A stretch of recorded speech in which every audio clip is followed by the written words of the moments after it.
Today's topic is arthrology. What is arthrology? Arthrology is the study of joints. First of all, we'll generally classify joints into two categories. One is the synarthrosis or the solid joints. These are the joints that have no cavity. And the other is diarthrosis. These are the cavitated joints containing a cavity. So, non-cavitated joints and the cavitated joints. First of all, we'll discuss the joints that have no cavity or the solid joints, also called the synarthrosis. The solid joints or synarthrosis are further subdivided into two: the fibrous joints containing a fibrous tissue and a cartilaginous joint containing a cartilaginous tissue. In this picture, we can see the sutures. Sutures is an example of fibrous joint. And in this picture, we can see a cartilaginous joint, which is the sternoclavicular joint. This is an example of cartilaginous joint. Now, the diarthrosis are the cavitated joints. They have a cavity. Here we can see a joint. These are the two bones forming a joint. Surrounding these bones is a cavity. This reddish area is a cavity, and this cavity is surrounded by a membrane, and this entire structure is surrounded by a joint capsule. So this is an example of the diarthrosis. The fibrous joints are further classified into three. First is the sutures, second is the gomphoses, and third is the syndesmoses. We'll discuss these one by one. First of all, we'll discuss the sutures. Sutures are further subdivided into four varieties. First is serrate, next is denticulate, third is squamous, and fourth is plain sutures. We'll discuss these one by one. So plain suture is a suture where the bones forming a joint are plain and they come together and form a joint. That is a plain suture.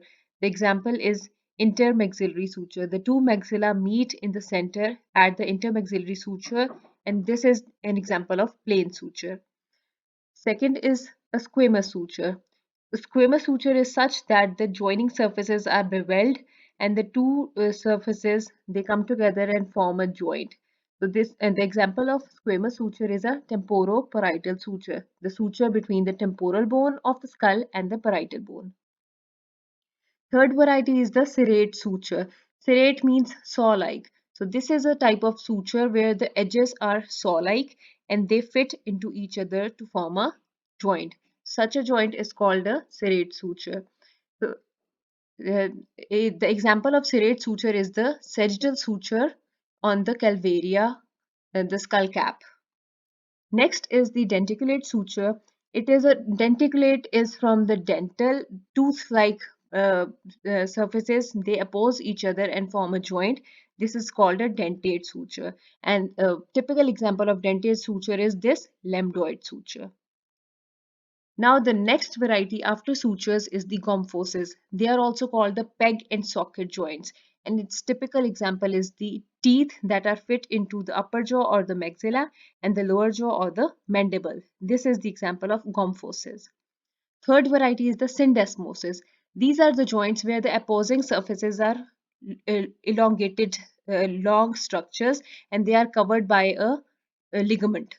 So, and its example is inferior tibiofibular ligament. Now, next classification is the cartilaginous joints. Cartilaginous joints are further subdivided into two. First is the synchondrosis or the primary cartilaginous joints, and the next variety is symphysis, which is the secondary cartilaginous joints. So, the synchondrosis or the primary cartilaginous joints are the area which has the growth cartilage, and these joints are immobile. There is no movement on the primary cartilaginous joints. Here we can see the structure of a long bone. I have told you earlier in my previous lectures that this is the diaphysis, this is the epiphysis, and in between is the area of metaphysis. Between the metaphysis and the epiphysis is the growth plate, and the growth plate is an example of primary cartilaginous joint. Now we'll discuss the symphysis or the secondary cartilaginous joint. What is a symphysis?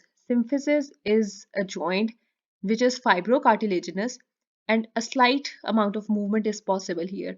Here we can see the pubis of the hip bone.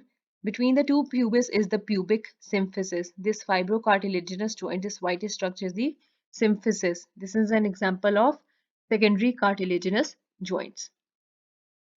Next is the diarthrosis. Up till now, we have discussed the synarthrosis or the joints having no cavity. Now, we will discuss joints that are the diarthrosis or the cavitated joints. These are most commonly called the synovial joints. Specific features of synovial joints are that they have a hyaline cartilage at the articular surface. So this is the knee joint having these two articular surfaces, the femur and the tibia. In between is an articular surface and a hyaline cartilage is present between the two opposing surfaces. And the function of hyaline cartilage is that it is wear resistant, it reduces friction, it is compressible, it is elastic, it is avascular, and it is non-nervous. It is avascular, but the blood supply to the joints is supplied through the process of diffusion. Now, cavitated joints has another specific feature, that is the synovial membrane and a synovial cavity. In this picture, this reddish structure is the synovial cavity, which is lined by a synovial membrane. The synovial cavity here contains synovial fluid inside the synovial cavity. The synovial fluid is a clear pale yellow fluid and it is viscous and alkaline, and it provides lubrication to the joint. Next, we have a fibrous capsule in the cavitated joints. So just surrounding this synovial membrane is a fibrous cartilaginous capsule, which is called the joint capsule, and it is a characteristic feature of the diarthrosis or the cavitated joints. Next is another structure, that is the articular disc. So what happens is between the two bones forming the joint, there is a fibrocartilaginous structure in between, which is called the articular disc. This is another specific feature of the diarthrosis. Another thing that may be present is a menisci. This is specific for the knee joint. Menisci are C-shaped fibrocartilaginous structures. Here we can see this is the medial meniscus and this is the lateral meniscus in the knee joint. These are also present in the diarthrosis or the cavitated joints. This is a clearer picture of the medial meniscus, this C-shaped cartilage, and this is the lateral meniscus. And this is present in the knee joint, which is an example of cavitated joint or a diarthrosis. What are the functions of articular discs and menisci? They limit the movement of the joint, distribute the weight over a larger surface, they facilitate the movements, shock absorption, as well as protection of the articular surfaces. Now, what is a labra? Labra is a fibrocartilaginous structure that covers the circular part of a joint. If, for example, in shoulder joint, there is a glenoid cavity of the scapula. This is lined by a fibrocartilaginous structure that is called the glenoidal labrum. And similarly, on hip joint, there is an acetabular labrum surrounding the acetabulum. So here in the hip joint, this is the acetabulum, which is surrounded by acetabular labrum. What is the function of the labrum? That it deepens the cavity in which the head of the femur fixes. So it prevents dislocation of the joint. In this picture, we can see that this is the glenoid cavity, which is lined by the glenoidal labrum, which deepens the shoulder joint, glenoid cavity, so that the head of the humerus fits in and it is not dislocated. Again, this is another picture showing the shoulder joint. So finally, what are the functions of labra? They help in the stability of the joint, they deepen the respective sockets and increase the area of contact between the articular surfaces. Now we will briefly discuss the movements around a synovial joint. There are four types of movements around a joint. First is the gliding movement. The gliding movement is between the plane joints.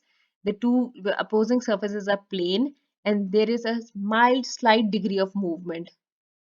Next is the angular movement. Angular movement is in which the angle between the two bones is increasing or decreasing, which happens in flexion, extension, abduction, as well as adduction.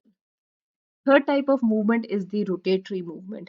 This movement is along a longitudinal axis and an example of this rotatory movement is medial and lateral rotation of the femur at hip joint.